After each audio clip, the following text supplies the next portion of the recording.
Marwahi one मंडल को Asia का green belt कहा जाता है, लेकिन इन दिनों ये ग्रीन बेल्ट जंगलों में लगी आग से जूझ रहा है।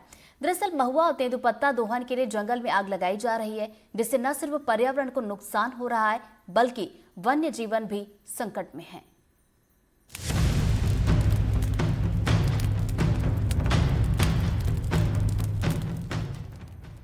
गर्मी शुरू होते ही जंगलों में आग लगने की घटनाएं सामने आना शुरू हो गई हैं। लेकिन मरवाही के जंगलों में लगी ये विकराल आग जो आप देख रहे हैं, ये प्राकृतिक नहीं है, बल्कि जानबूझकर लगाई गई है। और इसका कारण है लालच। ऐसा लालच जिसके कारण ना तो लाखों वन्य जीवों की जान के बारे में सोचा जा रहा है और ना ही पर्यावरण को होने वाले नुकसान के बारे में। ये भीषण इलाका है, पहाड़ी का इलाका, ये भालू का रहवास का इलाका है। यहाँ किसी व्यक्ति ने आग लगा दी है और आग दावा नल की तरह दह रहा है। जिस तरीके से आग ने पूरे पहाड़ी को अपने आगोश में लिया है, देख सकते हैं मेरे पीछे धुएं का अंबार लगा हुआ है। पूरा पहाड़ी धधक रहा है आग के लपटों से। दरअसल इन जंगलों में तेंदुपत्ता और महुआ की भरमार है। यहाँ के आदिवासी इन्हीं पर आश्रित भी हैं। लेकिन इन्हीं में से कुछ आदिवासी इन जंगलों में आग लगा देते हैं। इससे महुआ जल्दी पककर गिर जाता है, साथ ही तेंदु के नए कोपले जल्दी आ जाते हैं। लेकिन इस लालच के चक्कर में पर्यावरण को भारी नुकसान होता है। यहाँ रहने वाले वन्य जीव पर भी संकट पैदा हो जाता है। कोई अज्ञात व्यक्ति द्वारा लगाया गया है। जैसे ही पता चला तो हम लोग आके इसका चारों तरफ से कटाई करके और इसको काबू में करते हैं। आग से हर साल यहाँ के कई हेक्टेयर जंगल बर्बाद हो रहे हैं। वन कर्मचारी गांव में जाकर लोगों को जागरूक करने का प्रयास भी करते हैं, लेकिन आग लगने की घटनाएं कम होने का नाम नहीं ले रही हैं। इधर वन विभाग के पास संसाधनों की कमी भी है, जिससे आग बुझाने में बड़ी समस्या सामने आ रही है। किस तरीके से आग लगी है, निश्चित ही एक भालू का रहवास के क्षेत्र में बड़ी क्षति है और कभी कभी कोई भी अप्रिय घटना हो सकती है। इससे भी इस बात को भी इनकार नहीं किया जा सकता। एनडीटीवी के लिए अखिलेश नामदेव की रिपोर्ट। सूरजपुर जिले में बिश्रामपुर नगर पंचायत के लोग एक अलग तरह की परेशानी से जूझ रहे हैं। ये परेशानी है मधुमक्खियों की। यहाँ के पेड़ों पर पत्तों से ज्यादा तो मधुमक्खियों के छत्ते हैं। शायद ही कोई ऐसा दिन जाता होगा जब मधुमक्खियों के हमले से यहाँ कोई घायल नहीं होता। ये रिपोर्ट देखिए।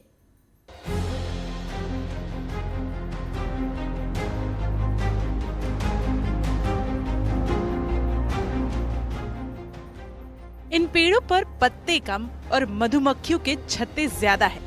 गिनते गिनते थक जाएंगे, लेकिन मधुमक्खियों के छत्ते कितने हैं ये मुश्किल से ही गिन पाएंगे।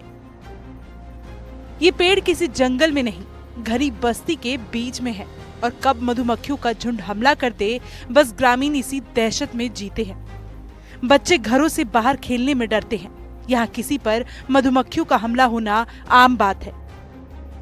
इस बच्चे को देखिए, मधुमक्खी काटने से इस मासूम की एक आंख इतनी सूज गई है कि वो पूरी तरह से बंद हो गई है।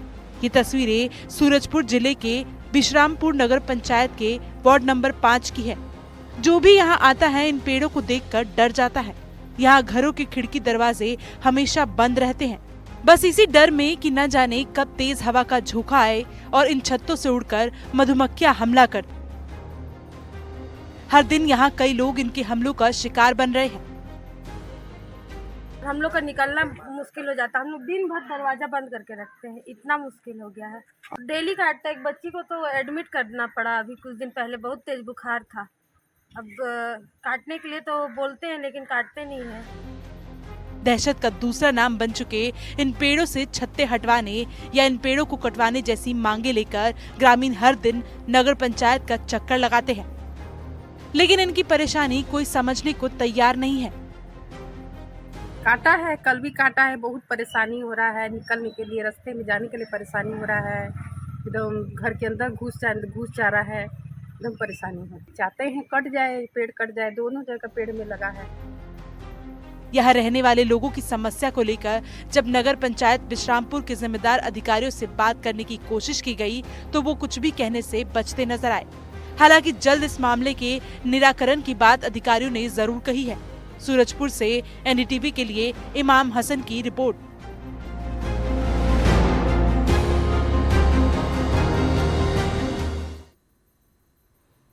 बेमेतरा जिले में धान खरीदी समाप्त होने के 1.5 महीने बाद भी धान का उठाव नहीं होने से समिति प्रबंधक परेशान हैं। छत्तीसगढ़ में धान खरीदी 1 नवंबर से 31 जनवरी तक हुई थी। धान खरीदी खत्म होने के बाद अब तक सोसाइटी से धान का उठाव नहीं हुआ है। धान खरीदी खत्म हुए 1.5 महीना बीत चुका है, लेकिन बेमेतरा जिले में सोसाइटी से अभी तक धान का उठाव नहीं हुआ है। यहाँ कई क्विंटल धान खुले में पड़ा है। बारिश हो जाने पर भी भीगकर खराब होने का खतरा भी है, लेकिन अधिकारी अभी भी इस ओर ध्यान नहीं दे रहे। छत्तीसगढ़ सरकार की महत्वपूर्ण योजना धान खरीदी की शुरुआत से लेकर अंतिम यानी अभी तक जो है वो समस्या बनी हुई है। मैं इस वक्त खड़ा हूं बेमेतरा जिला मुख्यालय से लगभग 4 किलोमीटर दूर स्थित कंतेली सोसाइटी में। सबसे बड़ा दुर्भाग्य ये दिखाने के लिए आया हूं कि 31 जनवरी को खरीदी समाप्त हो गई है और सरकार के नियम के अनुसार उन्हें 28 फरवरी तक उठाव कर लेना था, लेकिन आज तारीख क्या है 15 मार्च, अब तक उठाव नहीं हुआ है। हालांकि जिले के नोडल अधिकारी सहित अन्य अधिकारियों का कहना है कि जल्द से जल्द उठाव हो जाएगा। अब देखिए सोसाइटियों में हालत क्या है। ये पूरे धान रखे हुए हैं, इसके मॉइस्चराइजर कम तौल अधिक तौल वजन, इसको लेकर लगातार शिकायतें होती रहती थी, लेकिन कैसे भी करके धान खरीदी को यहाँ के अधिकारी जो ये खड़े हुए हैं इन्होंने पूर्ण किए। लेकिन अब हालात ये हैं कि उठाव नहीं होने के चलते जो जीरो शार्टेज का इनको वो है वो झेलना पड़ेगा। हालांकि कुछ सोसाइटियां ऐसी हैं जिसमें से 5 से 6 सोसाइटी जिनका जीरो खत्म हो चुका है ना, वहां से धान उठाव हो चुका है, लेकिन अभी भी जिले में 4 लाख से अधिक क्विंटल के धान रखे हुए हैं। बेमेतरा जिले में 86 लाख क्विंटल धान का उठाव हो चुका है, जबकि 4 लाख क्विंटल धान अभी भी अलग अलग सोसाइटी में पड़ा हुआ है। धान का उठाव नहीं होने से समिति प्रबंधन परेशान है। सबसे ज्यादा परेशानी जीरो शॉर्टेज की है। अब स्थिति कैसी है सोसाइटी की फिलहाल? तो फिलहाल तो अभी समिति के पास 2600 क्विंटल शेष उठाव के लिए धान रखा हुआ है, जिसमें डीओ तो जारी हो चुका है, लेकिन उठाव अभी तक नहीं हुआ है। कितनी तकलीफ होती है इस रखने में? तकलीफ तो बहुत हो रही है, क्योंकि अब 31 जनवरी को खरीदी समाप्त हुई है, उसके बाद 28 फरवरी तक धान का उठाव हो जाना था, लेकिन 28 फरवरी होने के बाद 15 दिन और विलंब हो चुका है, जिसमें अभी तक उठाव नहीं हुआ है। उठाव नहीं। हमारे साथ एक और समिति के बैठे, क्या बोलेंगे सर, आप क्या कितना पड़ा हुआ है?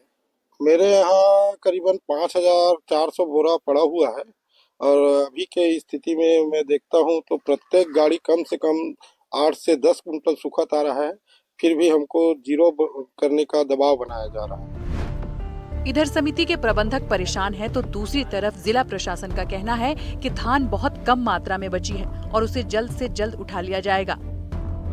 हमारे जिले में 93 लाख क्विंटल धान की खरीदी हुई थी, जिसमें से आज दिनांक की स्थिति में 89 लाख धान का उठाव हो चुका है। करीब 4 लाख धान का ही उठाव शेष है और निरंतर उठाव डीओ और टीओ के माध्यम से जारी है और हम जल्द ही धान का उठाव पूर्ण कर लेंगे। जिलाधिकारी जल्द धान के उठाव की बात कहते नजर आ रहे हैं, लेकिन सोसाइटी के प्रबंधकों के माथे पर फिलहाल चिंता की लकीरें हैं। बिल्कुल ये देख सकते हैं कहीं न कहीं लापरवाही जो है जिला प्रशासन की है, नोडल अधिकारी की है, विपणन अधिकारी की है और खाद्य अधिकारी, जिनकी जिम्मेदारी होती है कि समय पर उठाव किया जाए, लेकिन उठाव नहीं होने के चलते बहुत सारी मुसीबतें होती है और सोसाइटियां जो कभी जो फायदे में रहती थी अब वो घाटे की ओर बढ़ रही है। अब इसको लेकर सोसाइटी के प्रबंधक, यहाँ के जनप्रतिनिधि और हमाल भी चिंतित हैं कि अगर समय पर ये धान का उठाव हो जाता तो ये स्थिति नहीं आती। एनडीटीवी के लिए बेमेतरा से सुजीत शर्मा। इंदौर की खबर के साथ इंदौर में हाईकोर्ट तिराहे पर शनिवार दोपहर जमकर हंगामा हुआ। वकीलों का प्रदर्शन उग्र हो गया। बेकाबू वकीलों ने टीआई को पीटा, आम लोगों को मारा। वीडियो सामने आया तो बवाल बढ़ गया, तो पुलिस मुख्यालय ने इस पर संज्ञान लिया। डीजीपी कैलाश मकवारा ने पुलिस कर्मियों से मारपीट पर नाराजगी जाहिर की है। इंदौर पुलिस कमिश्नर संतोष सिंह से मामले पर रिपोर्ट तलब की गई है।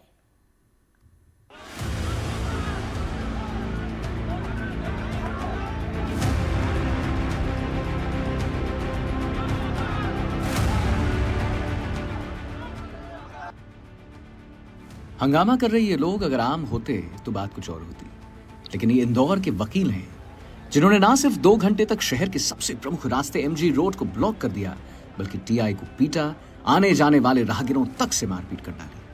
कोर्ट में कानून की किताब लेकर आने वाले और जाने वाले इन वकीलों ने कानून को अपने हाथ में लेकर इंदौर की सड़क पर जमकर उत्पात मचाया।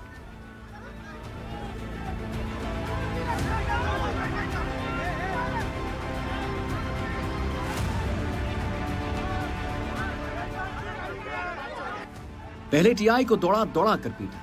टीआई साहब अपनी जान बचाकर भागते नजर आए, बेहोश तक हो गए। साथ ही पुलिसकर्मियों ने जैसे तैसे उन्हें भीड़ से निकाला। ये वकील यही नहीं रुके, इन्होंने आने जाने वाले राहगीरों को भी नहीं बख्शा। आते जाते लोगों के साथ भी वैसी ही मारपीट की और अभद्रता फैलाई। बीते दिन होली के त्योहार में परदेसीपुरा थाने में एक वकील का थाने में विवाद होने के बाद अब मामला बढ़ चुका है। मामला इतना बढ़ गया कि पहले शहर में परदेसीपुरा थाने में घेराव किया गया, वहीं उसके बाद आज हाईकोर्ट चौराहे पर घेराव किया गया है। जैसा तस्वीरों में देख सकते हैं किस तरीके से यहाँ पे भारी संख्या में वकील मौजूद है। लगातार यहाँ पे घेराव और विरोध प्रदर्शन उनके द्वारा किया जा रहा है और चक्काजाम की स्थिति यहाँ पे उत्पन्न हो चुकी है। पिछले आधे घंटे से इंदौर के हाईकोर्ट चौराहे पर यहाँ पे लोग मौजूद हैं।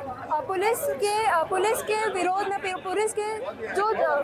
में यहाँ पे उनके द्वारा चक्काजाम किया गया। हम दरअसल होली के दिन परदेशीपुरा इलाके में वकील के परिवार से मारपीट के मामले के विरोध में ये वकील सड़क पर उतरे थे। प्रदर्शन कर रहे वकीलों का आरोप था कि पुलिस कर्मियों ने वकील और उसके परिवार के साथ मारपीट की। लेकिन देखिए जरा, वकील के साथ मारपीट के खिलाफ प्रदर्शन कर रहे वकील खुद ही मारपीट पर उतारू हो गए। होली के त्यौहार के दिन एक घटनाक्रम हुआ था जिसमें एक राहगीर से मारपीट के दौरान पुलिस के परदेसीपुरा थाने के अंदर लोग पहुंचे थे और उसी मारपीट के दौरान पुलिस के भी ऊपर आरोप लगे और उसको लेकर के ही आज ये धरना। आज थाना प्रभारी को मारा है दौड़ा कर, इसको लेकर क्या कहेंगे सर? किस तरह की कार्रवाई? अब हम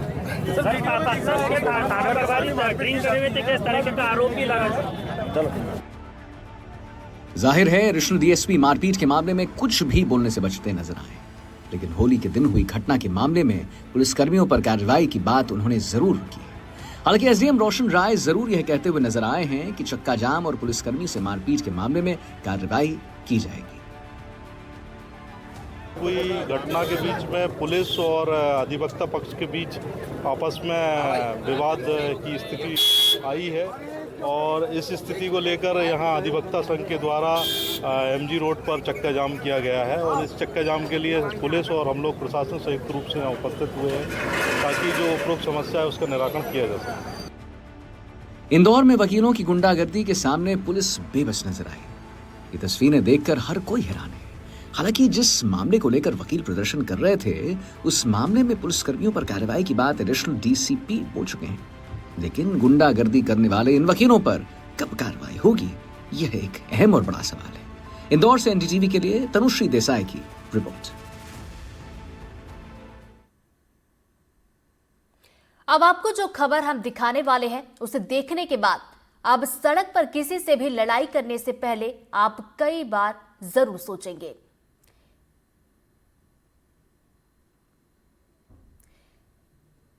तो देखिए, भोपाल से ये पूरा मामला सामने निकल कर आया, जहां पर एक पिकअप चालक जिसके ऊपर रंग डाला एक युवक ने और उसके बाद विवाद इतना ज्यादा बढ़ा कि पिकअप चालक ने उस युवक की जान ले ली। ये दो तस्वीरें आपके टीवी स्क्रीन पर है। पहली तस्वीर देखिए, ये दिल को दहला देने वाली तस्वीर है। तस्वीरें हम आपको दिखा नहीं सकती, ये तस्वीरें आपको विचलित कर सकती। पहली तस्वीर में आप देखिए पिकअप चालक किस तरीके से उस युवक के ऊपर गाड़ी चढ़ा देता है, 200 मीटर तक उसे घसीटता है, जिसके बाद युवक की जान चली जाती है। जिस युवक की हम बात कर रहे हैं उस युवक की तस्वीर आप दूसरी तस्वीर में देख रहे हैं, जिसका नाम शैलेंद्र सिंह बताया जा रहा है। तो ये दो तस्वीर आप जरा देखिए। अब ये पहली तस्वीर आपको पूरे घटनाक्रम की दिखाते हैं। दरअसल ये पूरा विवाद खड़ा होता है जब शैलेंद्र सिंह नाम का युवक उस पिकअप चालक के ऊपर रंग डालता है। उसके बाद दोनों के बीच विवाद होता है। विवाद इतना ज्यादा बढ़ जाता है, चालक को इतना ज्यादा गुस्सा आता है कि वो आवेश में देखिए किस तरीके से उस युवक के ऊपर अपनी गाड़ी को चढ़ा देता है, 200 मीटर तक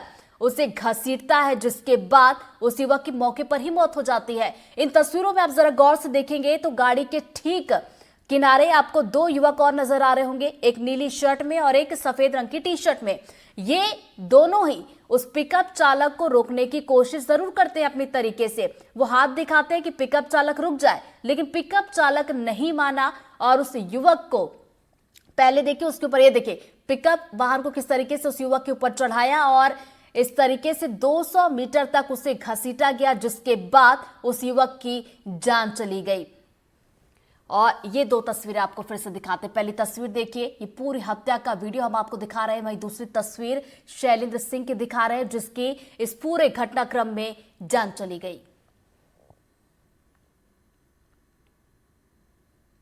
छत्तीसगढ़ में आबकारी घोटाले में ईडी की कार्रवाई पर इन दिनों सियासत जारी है। इस बीच बेटे को नोटिस मिलने की खबरें भी आई तो भूपेश बघेल खुद सामने आ गए। नोटिस मिलने की खबरों का खंडन किया और बीजेपी पर जमकर निशाना साधा। मीडिया हाइप क्रिएट करना ईडी का काम ही है। किसी पोर्टल में चला दिया, नोट गिनते हुए मशीन को दिखा दिया गया। तो एजेंसी के उपयोग इसलिए किया जाता है कि किसी सामने वाले को बदनाम करना। ये भाजपा का षड्यंत्र है कि किसी भी नेता को बदनाम करना। बेटे चैतन्य बघेल को ईडी का नोटिस मिलने की खबरों के बीच भूपेश बघेल सामने आए। बोले जब कोई नोटिस मिला ही नहीं है तो पेश होने का सवाल पैदा नहीं होता। बघेल ने ईडी पर आरोप लगाया कि ईडी का काम मीडिया हाइप करने का है। ईडी का उपयोग बदनाम करने के लिए किया जाता है। कोई नोटिस ही नहीं आया है तो जाने का सवाल नहीं उठता। जब नोटिस आएगा तो जरूर जाएंगे। नोटिस ही नहीं मिला अभी नोटिस नहीं मिला। नहीं, बात बताई जा रही है कि हाइप क्रिएट किया जा रहा है कि किस तरीके का आपको लग रहा है? जबरदस्ती मीडिया हाइप क्रिएट करना ईडी का काम ही है। नोट गिनने की मशीन किसी पोर्टल में चला दिया, नोट गिनते हुए मशीन को दिखा दिया गया। तो ऐसे मीडिया हाइप क्रिएट करने का काम ईडी का है, बदनाम करने को। एजेंसी के उपयोग इसलिए किया जाता है कि किसी सामने वाले को बदनाम करना, और अभी तक की यही करते आ रहे हैं। खबरें थी कि ईडी ने भूपेश बघेल के बेटे चैतन्य बघेल को 15 मार्च तक पेश होने का नोटिस दिया है। ईडी ऑफिस के बाहर मीडिया का जमावड़ा था, लेकिन चैतन्य नहीं पहुंचे क्योंकि उन्हें कोई नोटिस मिला ही नहीं था। छत्तीसगढ़ के कथित 2161 करोड़ के शराब घोटाले मामले में पूर्व मुख्यमंत्री भूपेश बघेल के बेटे चैतन्य बघेल को ईडी कार्यालय में आज पेश होना था। चर्चा इस बात को थी कि ईडी ने जो भूपेश बघेल के आवास में जो रेड की थी उसके बाद उन्हें नोटिस सर्व किया गया था और उन्हें ईडी के कार्यालय में बुलाया गया था। और ये चर्चाएं थी कि 15 तारीख मतलब आज चैतन्य बघेल ईडी के दफ्तर में पेश होंगे और जो उनसे दस्तावेज मांगे गए हैं उन दस्तावेजों को देंगे। लेकिन अब चैतन्य बघेल ईडी के दफ्तर नहीं आएंगे क्योंकि पूर्व मुख्यमंत्री भूपेश बघेल ने कहा है कि किसी भी तरीके का कोई भी नोटिस उन्हें नहीं मिला है। इधर भूपेश बघेल ने जांच एजेंसियों की कार्रवाई पर सवाल उठाए। बघेल ने इसे जांच एजेंसियों का दुरुपयोग कर बदनाम करने की साजिश बताया। देखो 7 साल तक मेरे केस के सीडी केस जब कोर्ट में हुआ तो बोलिए तो डिस्चार्ज कर दिया, मुझे हो गया खत्म, है ना। तो ये भाजपा का षड्यंत्र है कि किसी भी नेता को बदनाम करो। मतलब किसी तरह का कोई सम्मान नहीं आया है। मैं कितने बार बोलूंगा, तो सम्मान से आएगा चले जाएंगे भाई, उसमें क्या बात है। छत्तीसगढ़ में इन दिनों आबकारी घोटाले को लेकर ईडी की छापेमार कार्रवाई जारी है। पिछले दिनों ईडी ने भूपेश बघेल के घर पर छापा मारा था। इसके बाद से ही चैतन्य बघेल को नोटिस मिलने की खबरें थी। पूर्व मुख्यमंत्री भूपेश बघेल के यहाँ पर ईडी की जब कार्रवाई हुई तो कई सारी चर्चाएं हुई क्योंकि तत्कालीन आबकारी मंत्री कवासी लखमा ईडी ने उन्हें गिरफ्तार किया था, वो अभी जेल में हैं। तो कई तरीके की अटकलें लगाई जा रही थी कि चैतन्य बघेल पेश होंगे, उनसे पूछताछ होगी और हो सकता है कि ईडी उनके खिलाफ और भी कोई कार्रवाई करे। लेकिन फिलहाल भूपेश बघेल के बयान आने के बाद ये साफ हो गया है कि चैतन्य बघेल ईडी के दफ्तर अभी फिलहाल नहीं आएंगे। कैमरा पर्सन प्रवीण साहू के साथ जुल्फिकार अली, एनडीटीवी। मध्य प्रदेश में समर्थन मूल्य पर गेहूं की खरीदी शुरू हो गई है। पहले दिन मंडियों में गेहूं खरीदी का मिला जुला असर दिखा। कहीं बड़ी संख्या में किसान नजर आए तो कहीं पर किसान पहुंचे ही नहीं।